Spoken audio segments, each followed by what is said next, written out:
Fala galera, beleza pura? Como é que vocês estão? Olha só, bora para mais uma resolução de uma questãozinha da Unirv. Essa agora é de 2017. Olha só, essa questão ela é bem interessante e eu quero discutir com você de forma bem detalhada cada um dos itens e te ajudar na escolha aí e julgar os itens se são verdadeiros ou falsos. Vem comigo. Olha só, o íon hidrogenocarbonato é formado pela reação de ionização do ácido carbônico com água, que contribui para o sistema tampão do organismo. Já o íon amônio é formado pelo mesmo tipo de reação da amônia, mas ele é tóxico para o organismo. Considerando as reações de formação dos íons mencionados, tem-se respectivamente as constantes de ionização a 25 graus Celsius, pKa igual a 6,36 e pKb igual a 4,74. Analise as alternativas e assinale VOF. Não? Olha só, gente, algumas observações acerca desse texto que nós acabamos de ler. Primeiro, nós sabemos que o hidrogenocarbonato ele é formado, pela ionização, como ele mencionou. A fórmula desse íon é a seguinte, ó, HCO3-, beleza? Uma outra coisa que eu quero destacar com você, ele disse, que o ácido ele sofre uma ionização e a base também sofre uma ionização. Lembrando que a amônia é uma base diferente. É uma base que ela é um composto molecular, porém, quando em solução aquosa, ela forma, o íon hidroxila a partir de sua ionização. Então, isso não é um fenômeno comum a todas as bases. Lembrando que a maior parte das bases que nós conhecemos na química inorgânica são compostos iônicos, hidróxido de magnésio, hidróxido de sódio, de lítio e todos os outros. Agora, no caso da amônia, ela é uma base porque ela forma o íon hidroxila na sua reação de ionização. Beleza? Um outro ponto importante, queridos, que eu quero destacar para você é justamente a forma que essa banca eles trazem as constantes. Quando ele fala que entrega para nós, ó, respectivamente, as constantes de ionização. Na verdade, eles te apresentaram pKa. Você precisa lembrar-se que pKa na verdade, o inverso, o menos log da constante ácida. Beleza? Agora, vamos detalhar alguns pontos aqui. Lá na frente a gente volta a discutir como você faz a análise desse dado. Beleza? Olha só, eu vou enumerar, queridos, para nós irmos resolvendo, eu vou enumerar cada uma das alternativas, olha só, 3 e 4, E aí eu vou tirando uma por uma para que nós tenhamos espaço para fazermos tais discussões. Primeira alternativa, primeira afirmativa, Olha só, o sal carbonato de amônio em solução aquosa a 25 graus Celsius tem caráter ácido. Primeiramente, nós não recebemos informações aqui em cima sobre o íon carbonato. Nós falamos sobre o íon amônio, mas sobre o carbonato nós não sabemos muita coisa sobre ele. O texto não mencionou. Mas nós sabemos a respeito do ácido carbônico e da amônia, que são os formadores. Queridos, nós precisamos estudar e analisar melhor quais são as reações que vão acontecer em meio aquoso quando nós temos esse sal, carbonato de amônio, dissolvido em água. Beleza? Podemos primeiramente, o primeiro desafio para você que vai resolver essas questões é justamente na fórmula. A fórmula dos compostos, ela não apareceu. Então, é uma cobrança da banca que você saiba quais são as fórmulas dos principais compostos.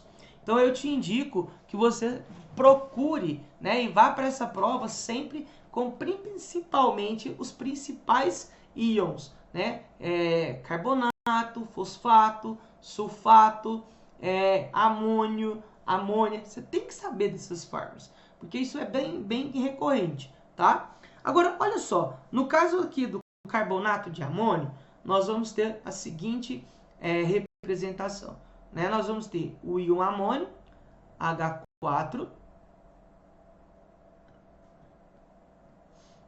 e o carbonato. Pelo fato do carbonato ser um cátion divalente, né? Então, nós temos aqui o doisinho aparecendo.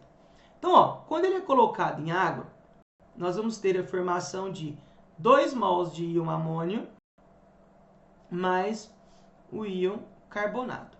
2 menos. Queridos, só para explicar uma coisa.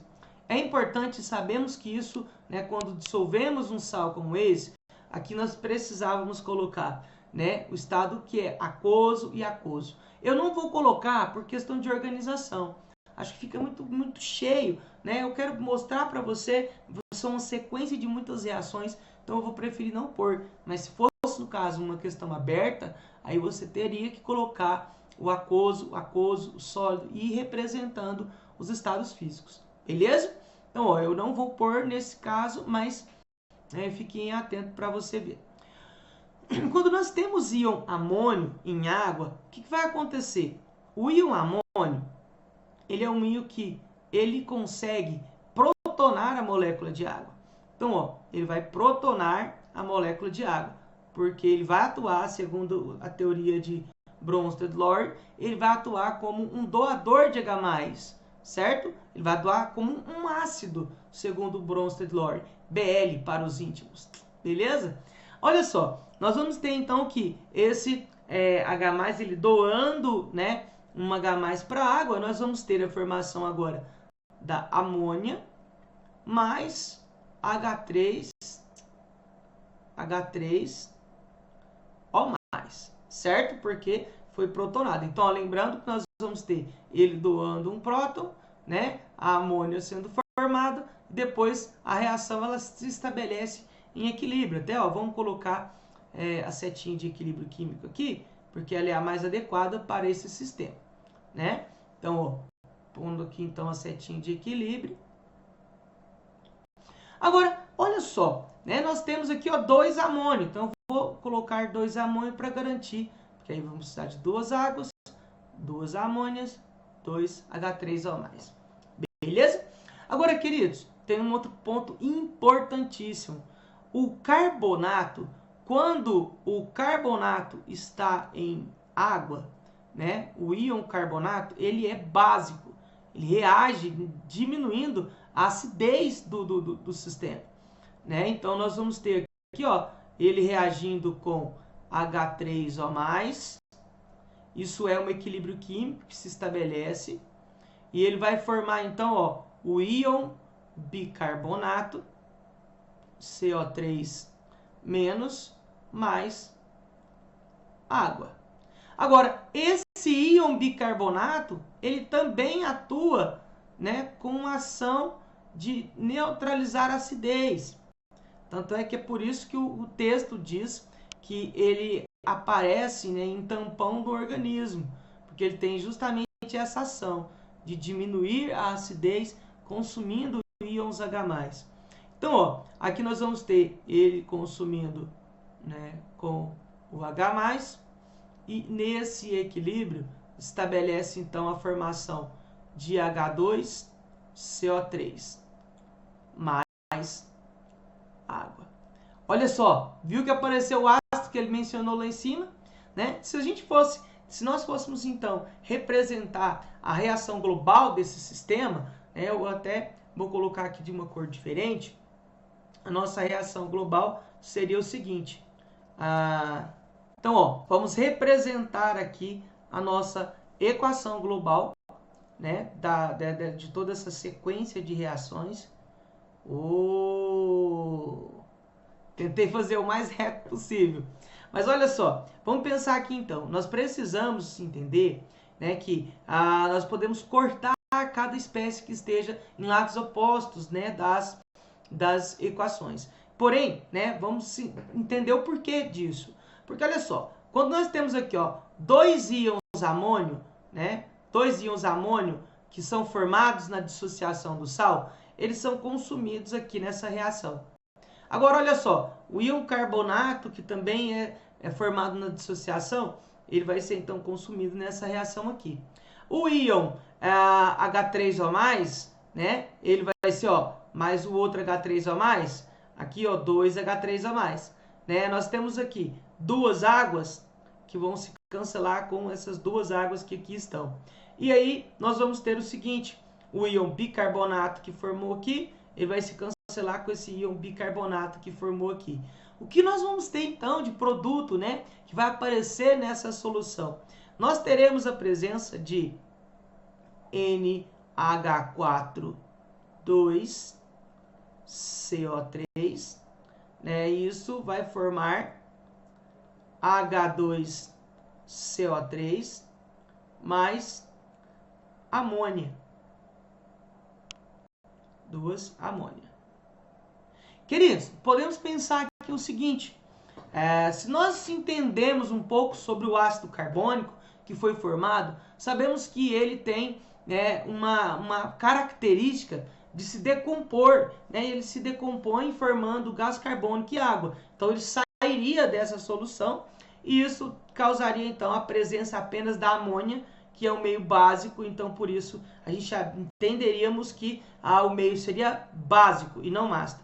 Mas tem uma outra forma de a gente analisar esse processo, que é justamente quando nós temos, né, o ácido carbônico e a amônia, os dois estando em solução aquosa, eles vão sofrer ionização. Por isso, o caráter da solução ele vai ser responsável pela influência desses dois. E aí nós temos que compreender aquele que apresenta o maior constante vai determinar o caráter da solução. Então, ó, nesse caso aqui, nós temos que comparar o Ka, né, e o Kb que foi informado para nós.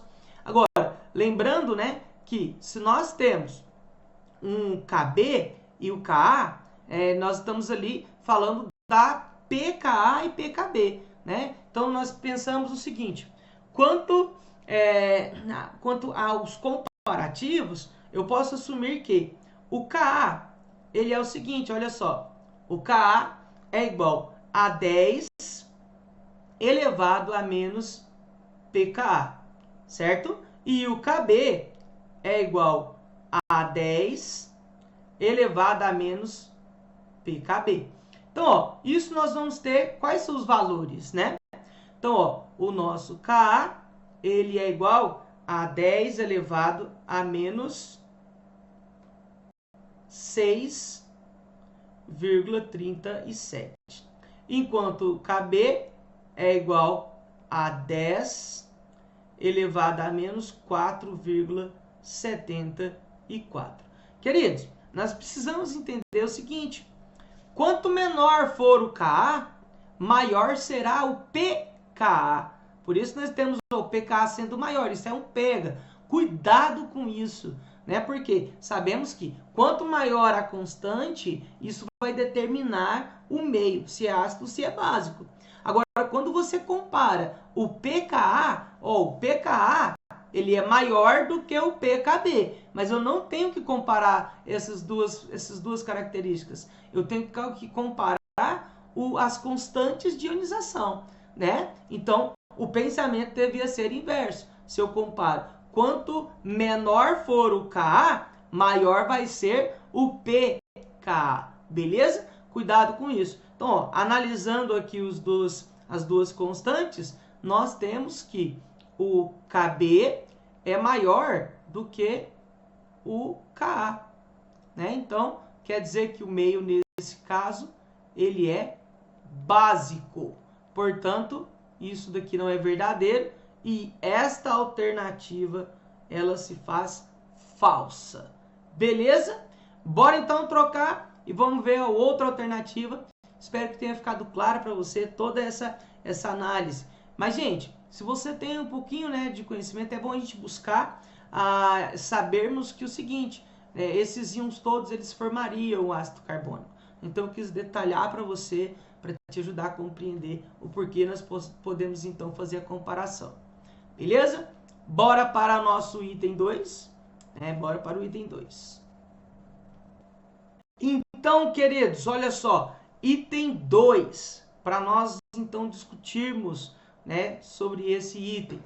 Ele diz o seguinte: pela teoria de Bronsted-Lord, o hidrogenocarbonato é uma base conjugada forte. Olha só, isso é verdade. Vamos lá discutir o porquê? É o seguinte, como o próprio texto diz, o hidrogenocarbonato é formado a partir da ionização do ácido carbônico. Então, ó, aqui nós temos o ácido carbônico mais água.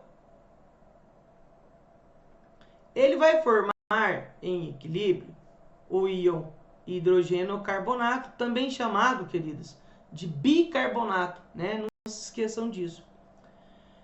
Então, ó, o que vai acontecer é o seguinte, ele vai formar isso mais a presença, né, de água protonada. Então, ó, H3O+. O que vai acontecer aqui?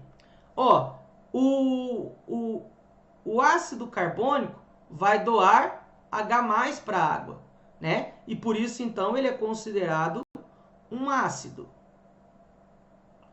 Agora, olha só, a água, nesse caso, ela vai ser, então, ela atua como uma base. Lembrando que, segundo a teoria de Bronsted-Lowry, a água ela pode atuar tanto como ácido como base, né? Vai depender de quais são os reagentes que elas estão envolvidos.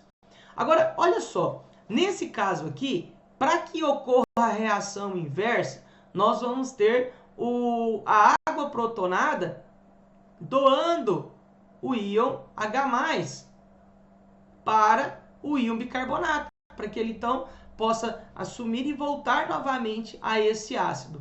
E aí então, nesse caso, a água estaria atuando-se como um ácido e o íon bicarbonato seria a base, né?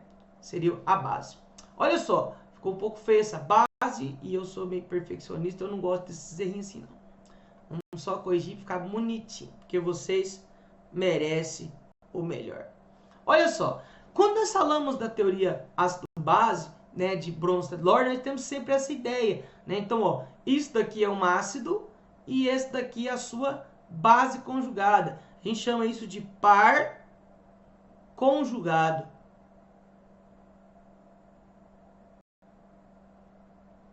Certo?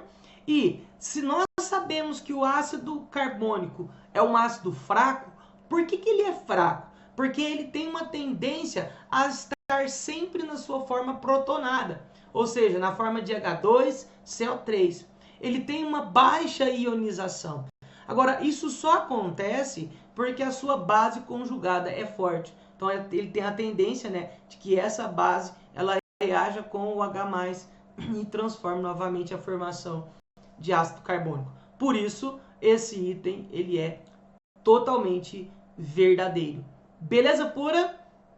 Espero que tenha ficado claro para você como a água cristalina. Olha só, bora então para outra alternativa. Vou mudar aqui apenas para tirarmos, né, as nossas anotações, porque o outro item eu vou precisar, né, de um espaço para fazermos os nossos cálculos. Vem comigo. Então, olha só, nós temos agora o nosso item 3. Então, olha só, o nosso item 3, né, ele diz o seguinte: uma solução formada por 100 ml de amônia com 100 ml de cloreto de amônio terá um pH igual a 9,26.